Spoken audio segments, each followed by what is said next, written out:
तो स्वागत है आपका हमारे यूट्यूब चैनल आर्किटेक्ट बाबू में। साथियों, आज हम बात करते हैं कि श्रमिकों के लिए सरकार ने जो है एक नया बिल लाया है। जो पुराने पिछले कानून थे, जो 29 कानून जो श्रमिक के थे, जिन पे जो है एक्ट बना हुआ था, उनको रिप्लेसमेंट कर दिया है। 4 कानून आ गए हैं और जो है इन चारों कानूनों को जो है 21 नवंबर से सरकार ने लागू कर दिया है। तो चलिए इसके बारे में हम बात करते हैं। ये देख सकते हैं आप, यहाँ पे लिखा हुआ है नया भारत का नया लेबर कोड। जो बिल का नाम है वो लेबर कोड के नाम से साथियों। इसी में जो है 29 जो कानून पिछले थे, उनको जो है इन्हीं चारों में से चारों में मर्ज कर दिया गया है। तो चलिए यहाँ पे मोदी जी ने यहाँ पे जो है कुछ लिखा है, तो चलिए इसको हम बता देते हैं क्या है। आप पढ़ भी सकते हैं, फिर भी मैं आपको जो है शॉर्टली बता सकता हूँ। यहाँ पे काफ़ी समय से लंबित और बहुप्रतीक्षित श्रम सुधार संसद द्वारा पारित किए गए हैं। ये सुधार हमारे मेहनती श्रमिकों की भलाई सुनिश्चित करेंगे और आर्थिक विकास को बढ़ावा देंगे। वे न्यूनतम सरकार अधिकतम शासन के भी उम्दा उदाहरण हैं। नई श्रम संहिता न्यूनतम मजदूरी और मजदूरी का समय पर भुगतान सुनिश्चित करती है। साथ ही यह श्रमिकों की व्यावसायिक सुरक्षा को भी प्राथमिकता देती है। ये सुधार कामकाज के लिए बेहतर माहौल तैयार करने में योगदान देंगे, जिससे आर्थिक विकास की गति तेज होगी। इन श्रम सुधारों से कारोबारी सुगमता सुनिश्चित होगी। ये भविष्य पर केंद्रित कानून हैं जो अनुपालन को कम करते हुए लालफीताशाही और इंस्पेक्टर राज को दूर करते हुए उद्यमों को सशक्त बनाएंगे। इन सुधारों में श्रमिकों और उद्योग दोनों को बेहतरी के लिए प्रौद्योगिकी की ताकत के इस्तेमाल की बात की गई है। नरेंद्र मोदी ने इसको जो है संसद में श्रम सुधार विधेयकों के पारित होने पर 23 सितंबर 2022 को ट्वीट में संदेश दिया था। तो साथियों, इसका मतलब ये है कि जो है ये ऐसा एक कानून पहले तो बना हुआ था, लेकिन उसमें कुछ इम्प्लीमेंट की ज़रूरत थी, जो कि आज के समय के हिसाब से बहुत ज़रूरी था। तो जब भी कभी जो है, अभी भी कहीं कहीं पर भी जो है राजशाही या तानाशाही चलती थी, या नौकरशाही जिसको बोलते हैं, जो मतलब राजा की तरह होते हैं, उनको जो है आप काम कराते थे। आपको 2 घंटे, 3 घंटे, 4 घंटे या 10 घंटे या 24 घंटे आपको मजदूरी कम देते थे। उसके लिए इन्होंने जो है आपको जो है एक बनाया हुआ है, उसी के बारे में इन्होंने दिया हुआ है। उसके बाद आगे बढ़ते हैं।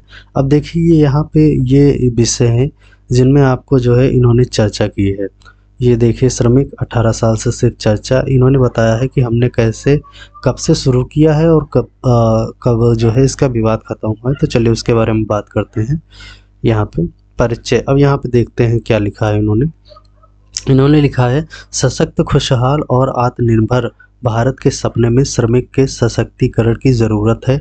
आज़ादी के 73 साल बाद भी लगभग 90% मजदूर असंगठित क्षेत्र में काम करते हैं, जिनकी सभी सामाजिक सुरक्षा सुविधाएं प्राप्त नहीं है।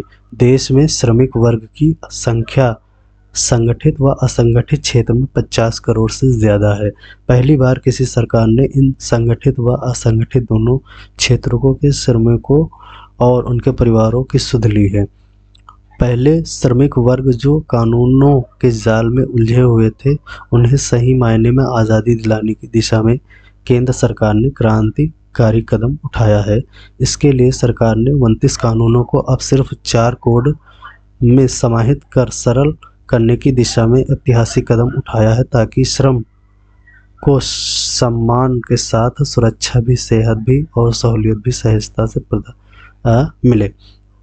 तो दोस्तों, यहाँ पे लगभग बहुत ही ज़रूरी था, क्योंकि ये कानून बना था मेरे हिसाब से जो है 1930 में, 1930 में लगभग जो है बना था। तभी से बना हुआ था। बीच में कुछ सुधार हुए थे, लेकिन इतना ज़्यादा नहीं था, क्योंकि उस समय कुछ और था।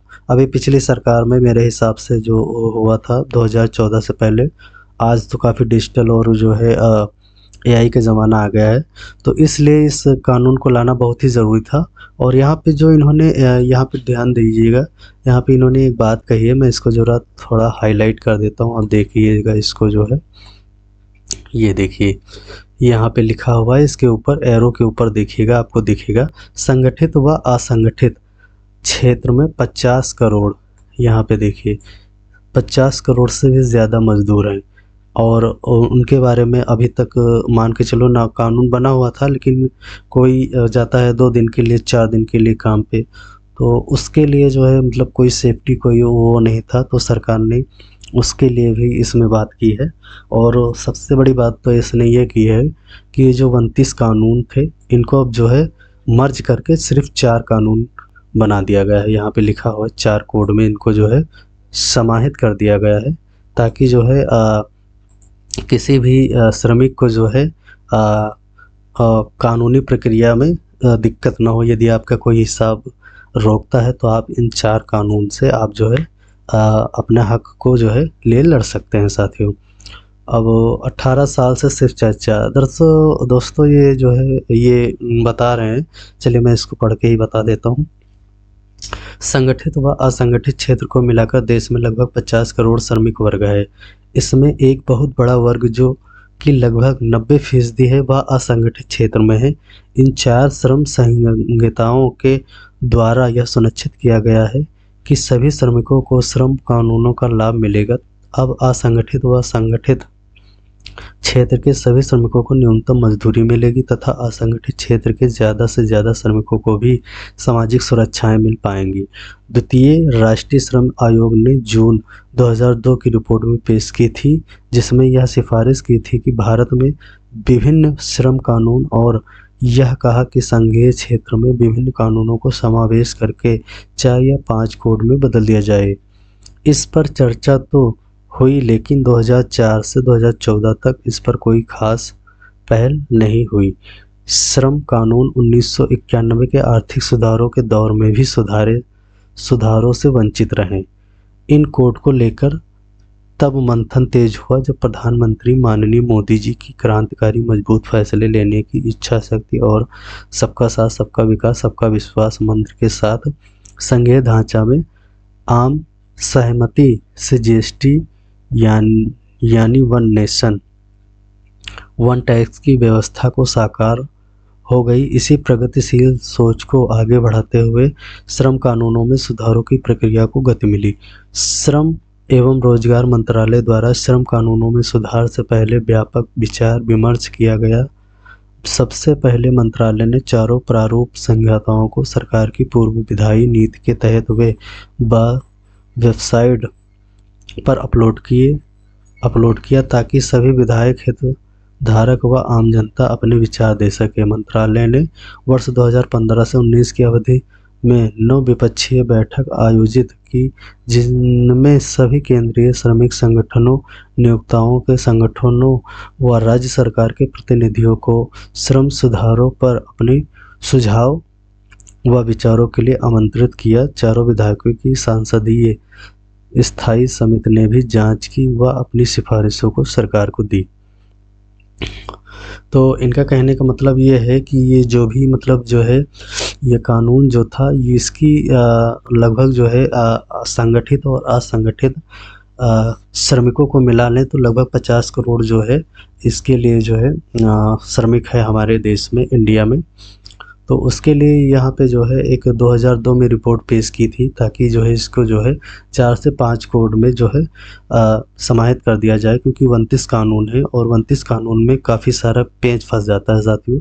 जब भी हमें किसी से इस कानूनी पेच में फंसते हैं या किसी पैसे को लेकर या कोई सुरक्षा को लेकर जब भी हम कानूनी प्रक्रिया फॉलो करते हैं तो उसमें बहुत सारे कानून होते हैं जिनसे श्रमिक जो है काफ़ी परेशान हो जाता है।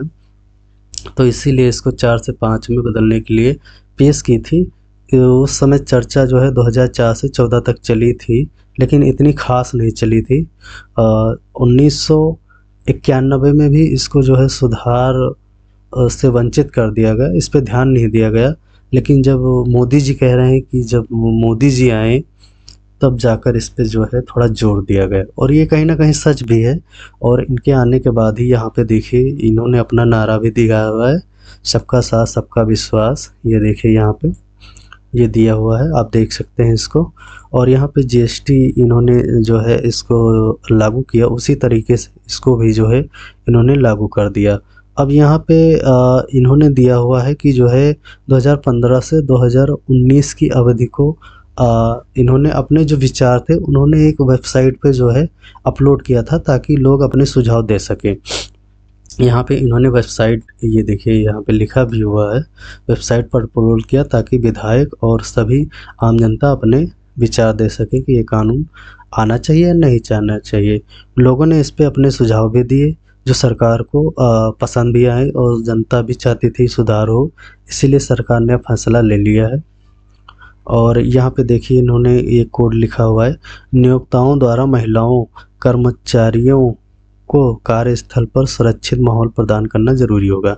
यानी जो महिलाएं काम करेंगी उनको बहुत ही ज़्यादा सेफ्टी की ज़रूरत होगी और सेफ्टी कंपनी को या कहीं भी आप काम करते हैं तो उसको देना प्राथमिकता होगी, तभी आप काम करेंगे। अगर आप ऐसा नहीं करते हैं तो सरकार उस कंपनी के मालिक के ऊपर बहुत सारा पेनल्टी मारेगा, जो कि मेरे हिसाब से आप समझ गए होंगे, दिक्कत ही होगी। अब यहाँ पे इन्होंने सत्यमेव जयते से श्रमेव जयते कर दिया है। तो इन्होंने लिखा हुआ है, श्रमिकों को लेकर मौजूदा सरकार की दूरगामी सोच अक्टूबर 2014 में ही स्पष्ट हो गई थी। सत्ता की कमान संभालने के साथ ही प्रधानमंत्री नरेंद्र मोदी ने श्रमेव जयते योजना की शुरुआत कर दी। एक योजना है साथियों जिसकी इन्होंने 2014 से ही शुरुआत कर दी थी। श्रमिकों को प्राथमिकता देते हुए प्रधानमंत्री ने 16 अक्टूबर 2014 को जब श्रमेव जयते की शुरुआत की, तब श्रमिकों को राष्ट्र निर्माता की संज्ञा देते हुए कहा था कि जितनी ताकत सत्यमेव जयते की है उतनी ही ताकत राष्ट्र के विकास के लिए श्रमेव जयते की भी है। श्रमिकों को पोर्टेबिलिटी की सुविधा वाला यूनिवर्सल अकाउंट नंबर दिया गया था ताकि उसकी भविष्य निधि की राशि कहीं भी सुरक्षित तरीके से निकाल सके। इसके अलावा इंस्पेक्टर राज से मुक्ति दिलाते हुए निरीक्षक की भूमिका को श्रमिकों को सलाह और मार्गदर्शन देने वाली भी बनाई गई। कहने का मतलब साहूकार से इसको छुड़ाकर जो है आम की तरह जो है आम जनता की तरह इसको लाया गया। इसके अलावा श्रम सुविधा के पोर्टल के जरिए उद्योगों को भी सहज रिटर्न की व्यवस्था दी गई।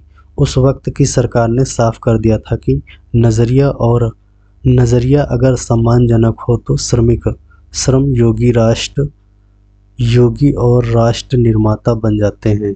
प्रधानमंत्री ने तभी स्पष्ट किया था कि अब श्रमिकों की नज़र से श्रम के मुद्दों को देखना चाहिए। निरंतर सुधारों के साथ श्रमिकों के हितों की फिक्र करते हुए मोदी सरकार ने असंगठित क्षेत्र के मजदूरों के बुजुर्ग होने पर उन्हें सामाजिक सुरक्षा देने की पहल की। इसके तहत पीएम श्रम योगी मानधन योजना भी शुरू की गई। इसमें 60 साल की उम्र में पहुंचने पर बतौर पेंशन 3000 रुपये प्रति माह का प्रावधान भी किया गया। केंद्र सरकार यह भी पता लगाना चाहती थी कि श्रमिकों के लिए बनाए गए कानूनों को सही स्थिति क्या है, उसका ये सही मायने में लाभ हो रहा है या नहीं, फिर कोई ऐसा कानून है जो श्रमिकों को आगे नहीं बढ़ने दे रहा है। अब यहाँ पे इन्होंने किए गए सुधार 2014 से पारदर्शिता और जवाबदेही के लिए आईटी समर्पित प्रणाली और निरीक्षण के लिए अनिवार्य रूप से प्राधिकृत करना यहाँ पे, और 2029-3 यानी 29 मार्च 2018 से उपदान के भुगतान की राशि को 10 लाख रुपए से बढ़ाकर 20 लाख रुपए कर दिया गया है। और यहाँ पे दिया गया है मजदूरी संसदीय अधिनियम के तहत संशोधित मजदूरी का भुगतान दिनांक 16/2/2017 से चेक द्वारा या कर्मचारी के बैंक खाते में जमा किया जाएगा। यानी 16 फरवरी से सरकार ने नियम बना दिया कि जो भी सैलरी होगी वो आप या तो चेक में देंगे या तो उसके खाते में लगाएंगे, कैश नहीं देंगे। प्रसूति लाभ अधिनियम 2017 जो 1 अप्रैल 2017 से लागू हुआ, वे स्वतंत्र मातृत्व अवकाश को 12 सप्ताह से बढ़ाकर 26 सप्ताह कर दिया गया। यानी जब भी महिलाओं को प्रसव यानी वो गर्भवती होती है तो उनको छुट्टी ये जो है 12, पहले जो है ये नियम था कि 12 सप्ताह आपको जो है छुट्टी होगी, अब उसे बढ़ाकर केवल 26 सप्ताह कर दिया गया, जो कि काफ़ी ज़्यादा ज़रूरी है क्योंकि उनको इसकी ज़रूरत होती है। अब यहाँ पे दिया गया है 4 कोड और कानूनों के जाल से मुक्ति।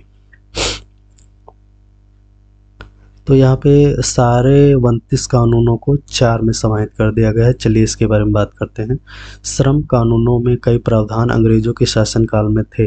बदलते वक्त के साथ बिना बदलाव के इनमें से कई निष्क्रिय हो चुके थे या वर्तमान परिदृश्य में प्रासंगिक नहीं रहे। इससे श्रमिकों के हितों की रक्षा के बजाय उन्हें परेशानियों का सामना करना ही पड़ रहा था। कानूनों का जाल ऐसा था कि एक ही काम के लिए श्रमिकों को 4-4 फॉर्म भरने पड़ते थे। ऐसे में बेकार कानून को मौजूदा सरकार ने रद्द किया और अब 29 कानून को 4 कोड में समाहित किया गया। ये बात सच है साथियों कि आप कहीं भी जाते थे या कंपनी में, तो उसमें आपको कुछ भी ज्वाइन करते थे, आपसे बहुत सारे फॉर्म पे साइन करवाते थे, दस्तखत करवाते थे। आपको पता भी नहीं होता था कि वो मतलब टर्म कंडीशन कहाँ, इतना कोई ध्यान नहीं देता यार। लोग मजदूरी करने जाते हैं, पढ़े लिखे इतना थोड़ी होते हैं कि वो उसको पढ़ेंगे। तो उसमें होता क्या क्या कि बहुत सारे पेपर पे आपका साइन करवा लेते थे। आगे चल के आप जब भी जोखिम होते थे, चोट आपका जो है बाय चांस आपको चोट लग गई, गंभीर चोट लग गई, तो वो कंपनी तो पल्ला झाड़ लेती थी कि देखिए हमने आपसे काम पे रखने से पहले ही आपसे साइन करवा लिया था कि इसकी जिम्मेदारी हमारी नहीं होगी। तो ऐसे में बहुत सारी दिक्कतें होती थी साथियों। तो अब सरकार ने उन सबको हटाकर मात्र 4 कानूनों में उसको जो है मर्ज कर दिया है। अब इसमें देखते हैं इसका फ़ायदा क्या है। अब 4 कोड में ही सबका फ़ायदा। केंद्र सरकार ने न्यूनतम मजदूरी के कानूनी अधिकार के लिए वेज कोड में समाहित 4, सामाजिक सुरक्षा कोड में 9, OSH कोड में 13 और IR कोड में 3 कानूनों को शामिल किया गया है। इसके लिए केंद्र सरकार ने संसद से विधेयक पारित कराकर श्रमिकों के जीवन स्तर में आमूल-चूल बदलाव लाने की दिशा में कदम बढ़ाया है, जिसका सकारात्मक और दूरगामी असर श्रमिक और राष्ट्र की मजबूती पर दिखाएगा। इन श्रम सुधारों के बाद ईज ऑफ डूइंग बिजनेस में देश की गति बढ़ेगी और रोजगार सृजन और श्रमिकों की कार्यक्षमता में बढ़ोतरी होगी। इन चारों का लाभ संगठित और असंगठित क्षेत्र यानी दोनों तरफ के श्रमिकों को मिलेगा। अब कर्मचारी भविष्य निधि, EPF कर्मचारी पेंशन योजना, EPAS कर्मचारी बीमा के तहत सभी तरह के मेडिकल सुविधा के दायरे में सभी श्रमिक आएंगे। यानी अब आपको जो है जितने भी संगठित और असंगठित श्रमिक हैं उनका भी मेडिकल की सुविधा आप साथियों जो है दी जाएगी। मामलों के त्वरित निपटाने हेतु लेबर ट्रिब्यूनल द्वारा वाइब्रेट मैकेनिज्म की व्यवस्था की जाएगी, क्योंकि न्याय में देरी अन्याय के समान है। तो ये साथियों तुरंत वहाँ पे जो है आपको जो है आपकी बात सुनी जाएगी, जो भी आपकी दिक्कतें होंगी, और आपको जो है उसको जो है फ़ायदा मिलेगा। सबको न्यूनतम मजदूरी का अधिकार। अब यहाँ पे साथियों जो है यहाँ पे इन्होंने जो है न्यूनतम मजदूरी की बात की है। तो यहाँ पे देखिए लिखा हुआ है 4 श्रम कानूनों को अब न्यूनतम मजदूरी कोड में जोड़ दिया जाएगा, इससे पहली बार सभी श्रमिकों को न्यूनतम मजदूरी का अधिकार मिल गया है। मजदूरी कोड वेज। अब यहाँ पे देखिए पहला कोड है, यहाँ पे लिखा हुआ है श्रमिकों को मिलेगा फ़ायदा। तो यहाँ पे इसका जो है ये पहला कानून है साथियों, जो ये 4 कोड में समाहित है, ये वेज कोड है। अब इसके बारे में यहाँ पे दिया हुआ है, चलिए इसके बारे में बात करते हैं। आज़ादी के 73 वर्ष बाद 50 करोड़ संगठित असंगठित श्रमिकों को वेतन सुरक्षा, सामाजिक सुरक्षा, स्वास्थ्य सुरक्षा देने का काम हो रहा है।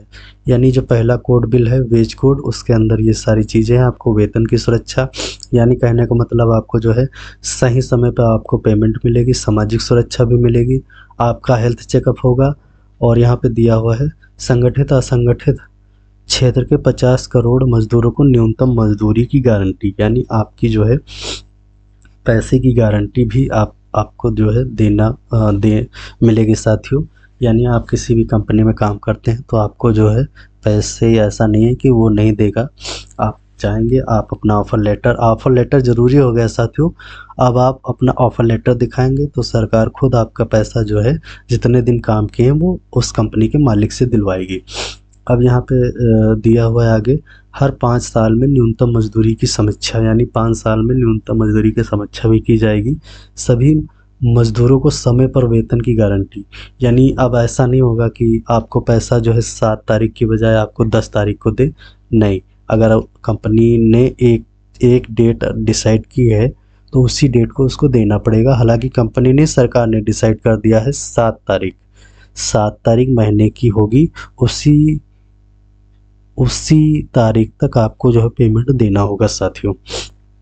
पुरुष और महिला मजदूरों का समान वेतन होगा। अब ऐसा नहीं है कि किसी महिला को 300 रुपये दे रहे हैं और आप पुरुष को जो है 500 रुपये दे रहे हैं।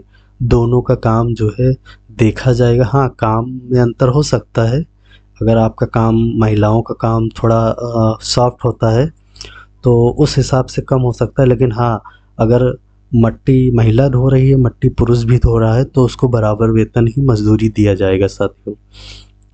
पहली बार देश में लगभग 40 करोड़ असंगठित क्षेत्र के मजदूरों का यह अधिकार। न्यूनतम मजदूरी की क्षेत्रीय असमानताओं को दूर करने के लिए न्यूनतम फ्लोर वेज का प्रावधान, न्यूनतम मजदूरी के निर्धारण को आसान बनाया गया। इससे कौशल और भौगोलिक क्षेत्र के आधार पर किया गया है। मजदूरी संसदीय अधिनियम की न्यूनतम सीमा को 28/8/2017 से 18,000 से बढ़ाकर 24,000 रुपये किया गया है। यानी अब आपको जो है 18 से 24,000 रुपये आपको मंथली, आप यदि कहीं काम करते हैं तो लगभग इतना तो देना ही पड़ेगा। उसके बाद किया गया है, ये 2017 में ही किया गया था साथियों। और यहाँ पे दिया हुआ है, इंस्पेक्टर राज खत्म करने के उद्देश्य से इंस्पेक्टर कम फैसिलिटेटर बनाया जाएगा। यानी आपका जो सुपरवाइज़र जो भी होते हैं उनको हटाकर अब फैसिलिटेटर ही बनाया जाए। रैंडम वेव आधारित जांच व्यवस्था की सुविधा की जाएगी साथियों। सामाजिक सुरक्षा, सभी श्रमिकों को सुरक्षा दिलाने के मकसद से केंद्र सरकार ने 9 श्रम कानूनों को सामाजिक सुरक्षा कोड में जोड़ दिया गया है, ताकि श्रमिकों के लिए बीमा, पेंशन, ग्रेच्युटी, मातृत्व लाभ आदि सुरक्षित हो सके। यानी आपके बीमार होते हैं, सामाजिक सुरक्षा का मतलब यही है कि आप जब बीमार होते हैं आप पेंशन आपको मिले, ताकि आप जो है ज़िंदगी भर तो यार काम करेंगे ही नहीं। एक उम्र होती है 40 से 50 साल, बहुत हद तक आप 55 साल तक, उसके बाद आप, जाहिर सी बात है कोई नहीं कर पाएगा इतना काम। तो उसके बाद आपका जीवन कैसे कटेगा, इसके लिए आपको जो है गवर्नमेंट पेंशन भी देगी और बीमा भी आपका करवाएगी। तो इस तरह महिलाएं जो भी गर्भवती होंगी उनका पैसा नहीं काटा जाएगा, उनको छुट्टी दी जाएगी। और उस छुट्टी में हो सकता है उनकी वेतन, अभी तो निर्धारण नहीं किया गया है, लेकिन फ़िलहाल आधा वेतन तो उनको देगी ही सरकार, यहाँ पे दिया हुआ है। और यही सारी चीज़ें इन्होंने में दे दिया है। सामाजिक सुरक्षा कोड, तो ये देखिए यहाँ पे दिया हुआ है, छोटे अंशदान से ESIC के हॉस्पिटल और दवाखाने के मुफ्त इलाज की सुविधा होगी साथियों, इलाज भी करवाएगी। अब असंगठित क्षेत्र के मजदूरों के साथ सभी क्षेत्रों के मजदूरों के लिए ESIC के दरवाजे खुलेंगे। ESIC हॉस्पिटल, दवाखाना और शाखाओं का जिला स्तर तक विस्तार। यह सुविधा 566 जिलों से बढ़ाकर देश के सभी 740 जिलों में उपलब्ध है। पहले 566 जिले थे, अब 740 जिले हैं, जो हर जगह जो है केंद्र सरकार ने इसको लागू कर दिया गया है। जोखिम भरे काम में एक भी मजदूर हो तो उसको ESIC का लाभ मिलेगा। यानी उसकी जांच होगी, बाकायदा उसका ट्रीटमेंट होगा, हर सुविधा उसको जो है दी जाएगी अगर काम जोखिम है। नए तकनीक से जुड़े प्लेटफॉर्म व गिग वर्कर्स को ESIC से जोड़ने का अवसर। गिग वर्कर जैसे स्विगी, जोमेटो हो गए, तो ये सभी अपने सेल्फ डिपेंड होकर जाते हैं काम पे, तो इनको पहले लिस्ट में नहीं शामिल किया गया था, लेकिन अब सरकार ने इन पर भी कानून बना दिया है कि अगर किसी स्विगी ज़ोमैटो में काम कर रहे हैं तो वहाँ के जिस भी संस्था से जुड़े हैं उसको भी इनको सेफ्टी प्रोवाइड करवानी ही पड़ेगी। बागान मजदूरों को ESIC का लाभ मिलेगा। खतरनाक क्षेत्र में काम कर रहे संस्थानों को अनिवार्य रूप से ESI से जोड़ना पड़ेगा। सामाजिक सुरक्षा का विस्तार। संगठित, असंगठित एवं स्वरोजगार क्षेत्र के सभी मजदूरों को पेंशन योजना का लाभ दिया जाएगा। असंगठित क्षेत्रों को व्यापक सामाजिक सुरक्षा के लिए सामाजिक सुरक्षा निधि का निर्माण किया जाएगा। फिक्स टर्म कर्मचारियों के लिए ग्रेच्युटी में न्यूनतम सेवा कार्यकाल की बाध्यता नहीं होगी। निश्चित अवधि के लिए काम कर रहे कर्मचारी को नियमित कर्मचारी के समान सुरक्षित सामाजिक सुरक्षा मिलेगी। असंगठित क्षेत्र यानी कहने का मतलब यह है कि यदि आप 6 महीने के लिए हैं तब भी आपको सामाजिक सुरक्षा यानी आपका बीमा, ट्रीटमेंट सभी होगा। असंगठित क्षेत्र के श्रमिकों का नेशनल डाटाबेस बनाने के लिए पोर्टल से पंजीकरण। रोजगार के लिए 20 से अधिक श्रमिक वाले संस्थानों को रिक्तियों की पोर्ट ऑनलाइन देनी आवश्यक है।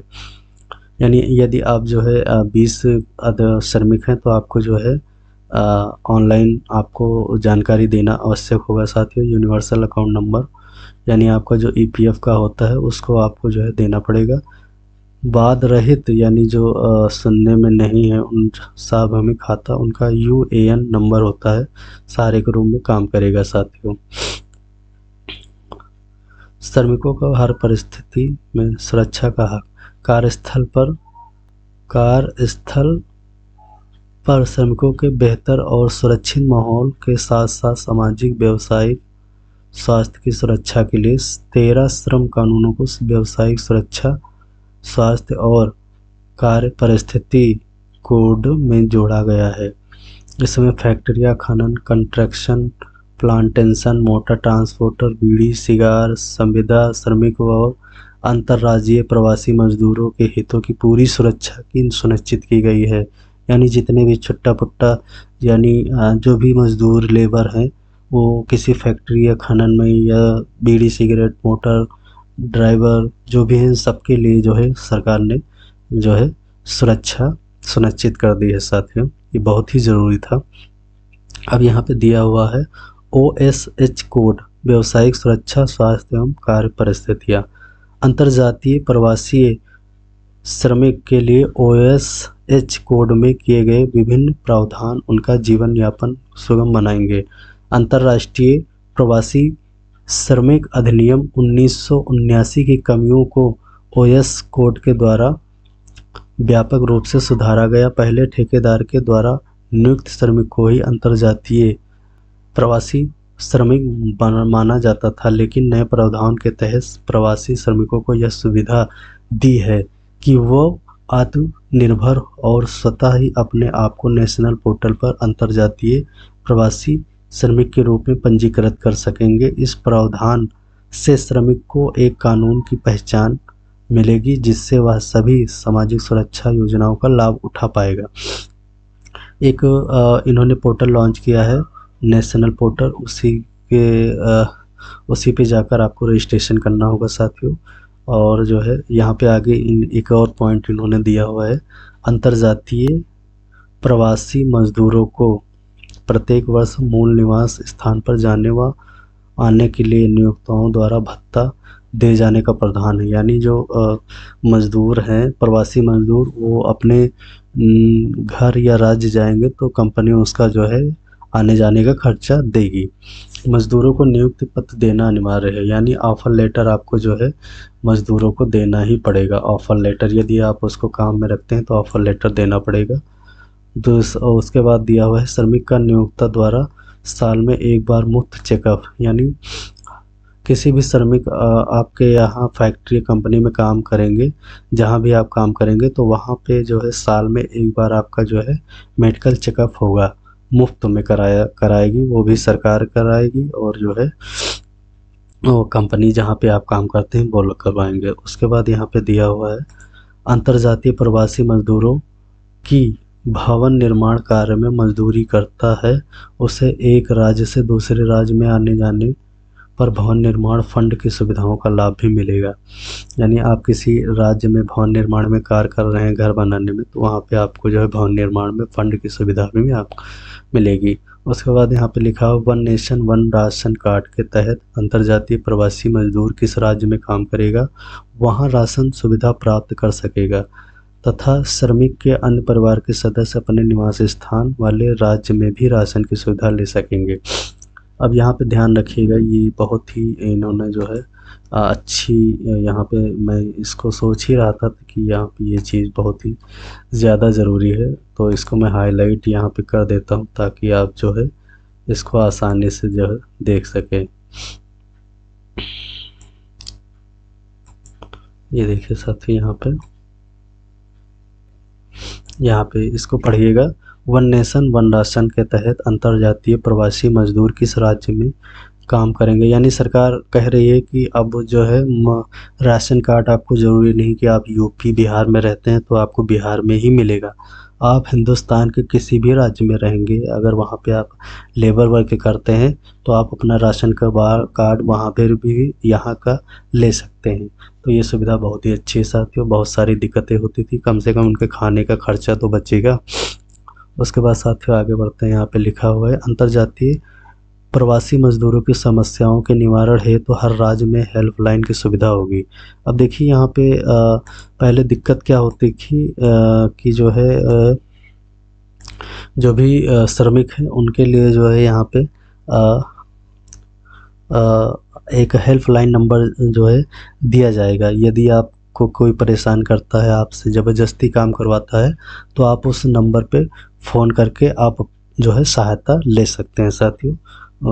जो भी होंगे कर्मचारी वो आएंगे, आपसे पूछेंगे, फिर जो है आपकी समस्याओं को दूर कर देंगे। प्रवास और उसके बाद यहाँ पे आ जाइए दूसरे पे, अंतर्जातीय प्रवासी मजदूरों का एक नेशनल डेटाबेस बनेगा। यानी जो भी अंतर्जातीय नहीं, अंतर्राज्यीय प्रवासी मजदूर है, सॉरी, अंतर्राज्यीय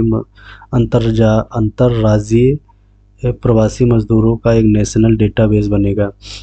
यानी उनका एक डेटा तैयार किया जाएगा जहाँ भी काम करते हैं, उसके बाद जो है उनको जो है उसी के तहत सारी सुविधाएं मिलेंगी साथियों। अब यहाँ पे देखिए, यहाँ पे सरकार ने इनको जो है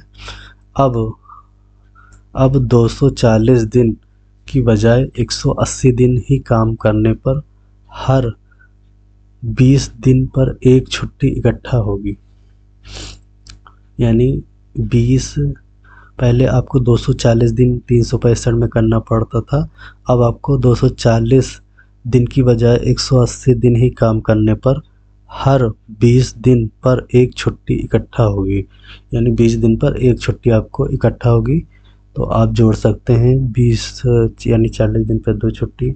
ये जो मतलब एक रूल बनाया गया है, संडे वाली छुट्टी छोड़कर आपको जो है 20 दिन काम करेंगे, उसके बाद एक दिन आपको छुट्टी मिलेगी, उसका पैसा नहीं काटा जाएगा।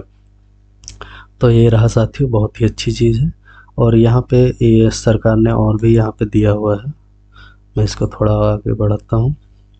अब यहाँ पे महिला के बारे में सरकार ने दिया हुआ है, चलिए इसके बारे में बात करते हैं। ये देखिए यहाँ पे महिला सशक्तिकरण कोड के द्वारा महिला श्रमिकों को सभी प्रकार के नियोजनों में काम करने का अधिकार, महिला श्रमिकों को उनकी सहमति से रात्रि में काम करने का अधिकार एवं यह भी सुनिश्चित किया गया है कि नियुक्तियों महिलाओं श्रमिकों को रात्रि में पर्याप्त सुरक्षा एवं सुविधाएं देने की व्यवस्था होगी। यानी महिलाएं रात को तो काम करेंगी, लेकिन आप सबको कंपनी को जो है उनको बेहतर सुरक्षा या जो भी उनको कमी महसूस होती हो उसको आपको जो है देना पड़ेगा। मैटरनिटी बेनिफिट एक्ट को वर्ष 2017 में संशोधित कर महिला श्रमिकों को वेतन सहित मातृत्व अवकाश 12 सप्ताह से बढ़ाकर 26 सप्ताह किया गया है। सभी संस्थान जिनमें 50 या उससे अधिक काम करते हैं क्रैच की सुविधा को देना अनिवार्य बनाया है। यानी सरकार कह रही है कि यदि पहले जो गर्भवती महिलाएं काम करती थी तो उनको छुट्टियां सिर्फ 12 सप्ताह दी जाती थी, उसके बाद नहीं देते थे वो जो कंपनी होती थी या संस्था होती थी। अब सरकार ने फिक्स कर दिया है कि नहीं, आपको जो है यदि कोई गर्भवती महिला है तो उसको 26 सप्ताह आपको छुट्टी देना ही पड़ेगा। अगर आप ऐसा नहीं करेंगे तो सरकार आपके ऊपर पेनल्टी मारेगी और आपको अंदर करेगी, और जितना भी जुर्माना होगा सब आपसे वसूला जाएगा। और ये लागू कर, यदि जिनमें 50 बंदे या 50 श्रमिक काम करते हैं या उससे अधिक काम करते हैं, उन सब पर लागू होगा। सुविधा देना अनिवार्य होगा, अन्यथा आप जेल जाएंगे।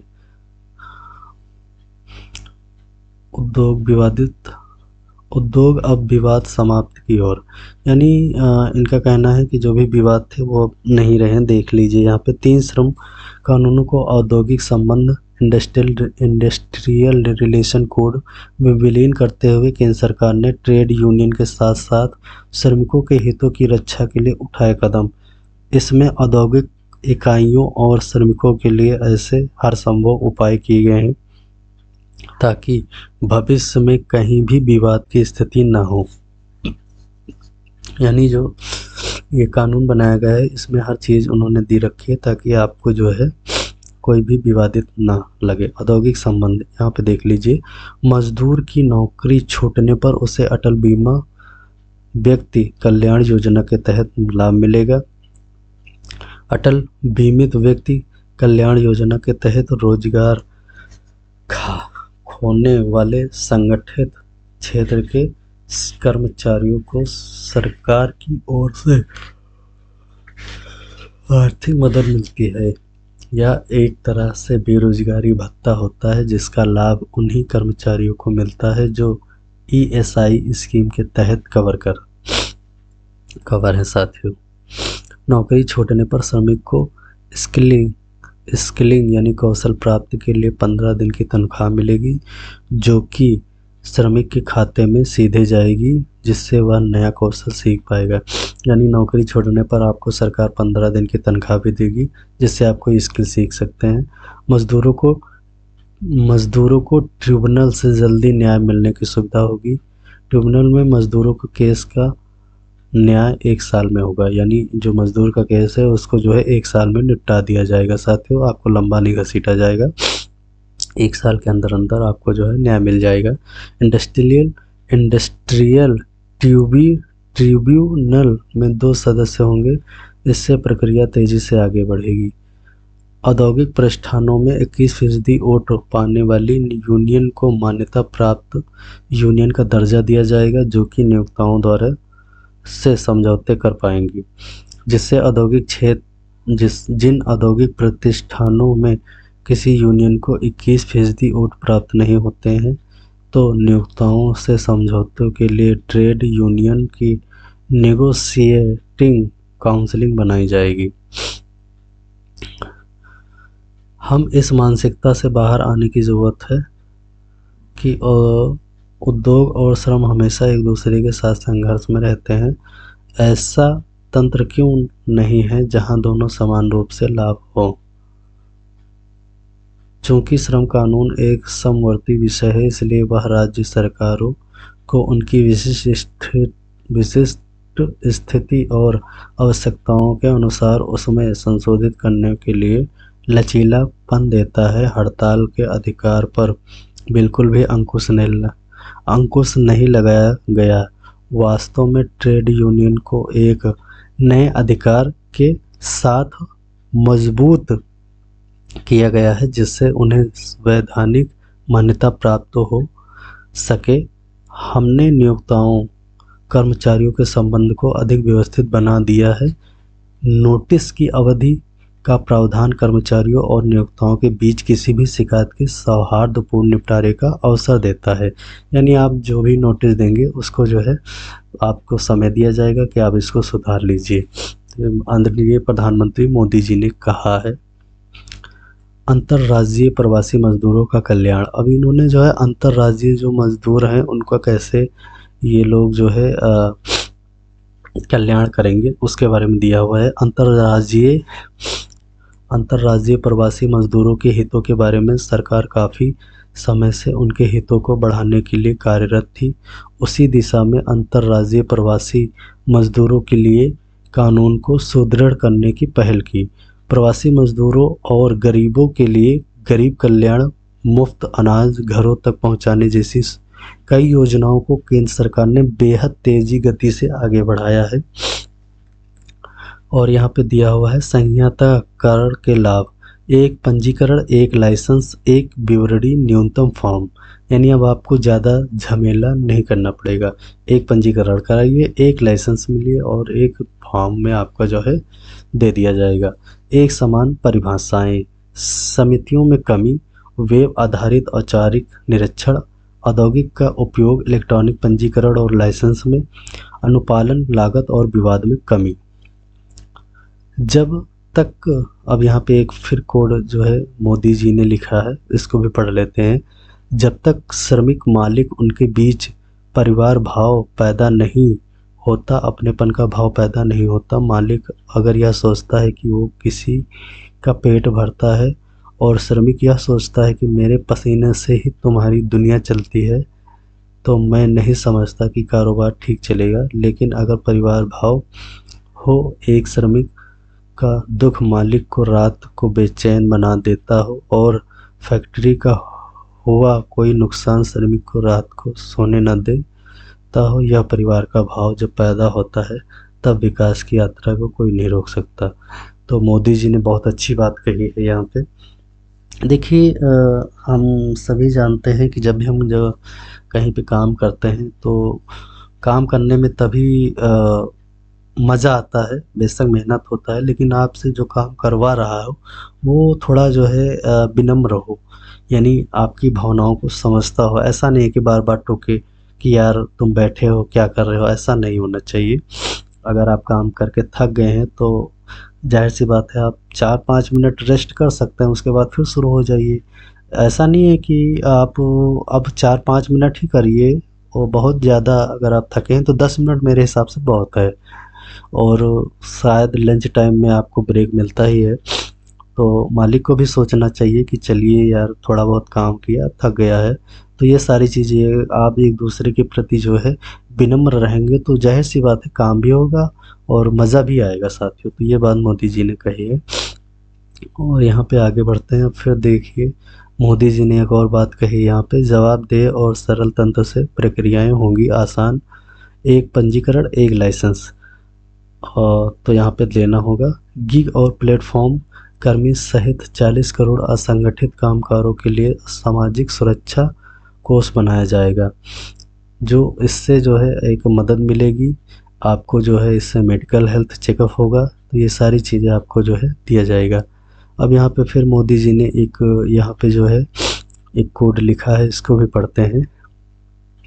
ये रिफॉर्मर्स बहुत श्रमिक समर्थक हैं। अब वे सभी लाभ और सामाजिक सुरक्षा के हकदार हैं, भले ही निश्चित अवधि के लिए काम पर रखा गया हो, निश्चित अवधि के लिए काम पर रखा गया हो। श्रम सुधार रोजगार के अवसर पैदा करने के साथ साथ न्यूनतम मजदूरी सुधार सुनिश्चित करेंगे, अनौपचारिक क्षेत्र में श्रमिकों के लिए सामाजिक सुरक्षा प्रदान करेंगे और सरकारी हस्तक्षेप को कम करके श्रमिक को मजदूरी का समय पर भुगतान सुनिश्चित करेंगे और श्रमिकों की व्यावसायिक सुरक्षा को प्राथमिकता देंगे। इसी प्रकार बेहतर काम का माहौल बनाने में योगदान होगा। पिछले कुछ हफ्तों में हमने वह सब कर दिया जो हमने करने के लिए तय किया था। 1200 से अधिक धाराओं वाले सभी केंद्रीय श्रम कानूनों को सिर्फ 4 कोड में समाहित कर दिया गया है। दोस्तों पहले क्या था, जो 29 कानून थे उनमें 1200 धाराएं थी, जब ख़त्म करके सिर्फ 4 कोड में समाहित कर दिया गया है। अब सिर्फ एक रजिस्ट्रेशन, एक असेसमेंट और रिटर्न फाइल करनी होगी, आसान अनुपालन और साथ इससे व्यवसायों को निवेश करने और कर्मचारियों को नियोक्ताओं के लिए विन विन स्थिति के लिए स्थिर व्यवस्था बनेगी। साथियों यहाँ पे मोदी जी ने बात कही है जो कि बहुत ही अच्छी है, इसकी ज़रूरत भी थी। अब इन्होंने 4 कोड बिल में इसको जो है कर दिया है। श्रमिकों के कल्याण के लिए श्रम संहिता, मजदूर और मजबूत बना, सुरक्षा का विश्वास बढ़ा, खुल गए। ये इनका एक नारा है जो पढ़ लीजिएगा, जो है अच्छा लगता है। इन्होंने एक जो है पोयम की तरह लिखा है जो श्रमिक के ऊपर है।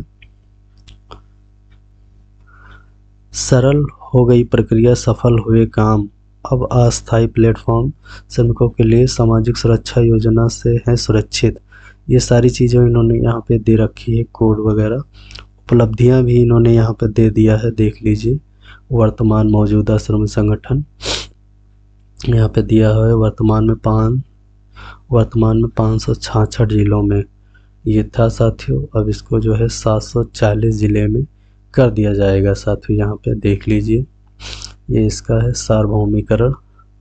ये इसकी चार्ट वगैरह आप देख सकते हैं, इसको पढ़ सकते हैं। तो ये देखिए साथियों, तो ये रहा नए कानून। आई होप आपको अच्छा लगा होगा। और इसमें दोस्तों एक बात और है कि अब आपको जो है इसमें जो है ऑफ़र लेटर लेना ज़रूरी है। कहीं भी काम करते हैं उनसे ऑफ़र लेटर ज़रूर ले लीजिए, क्योंकि तभी आप इन कानूनों का आप जो है लाभ उठा पाएंगे साथियों, जो कि जो है बहुत ज़रूरी है। और ये रहा कोड बिल। और आई होप, उम्मीद करता हूँ कि आपको समझ में आया होगा मैंने जो भी बताया है, क्योंकि लिस्ट तो बहुत लंबी थी। मैंने कोशिश की है पढ़ के आपको जो है पूरी चीज़ें बताने के लिए। ये देखिए साथियों, मैंने बहुत कुछ, यहाँ पे मोदी जी की फ़ोटो है। तो यहाँ पे मैंने जो है जो नया कानून है उसके बारे में बताने की बहुत ही अपने तरफ से कोशिश की है साथियों। अगर कोई कमी रह गई हो तो कमेंट बॉक्स में ज़रूर बताइए। तो मैं इसी तरीके से नए एक्ट या जो भी नई कानून या कोई नई योजना आती है तो उससे रिलेटेड मैं वीडियो बनाता रहता हूँ साथियों। तो यदि आप जो है हमारे चैनल से जुड़ना चाहें, आर्किटेक्ट बाबू को सब्सक्राइब कर लीजिए। मिलते हैं फिर किसी नई वीडियो में नई जानकारी के साथ। जय हिंद, जय भारत।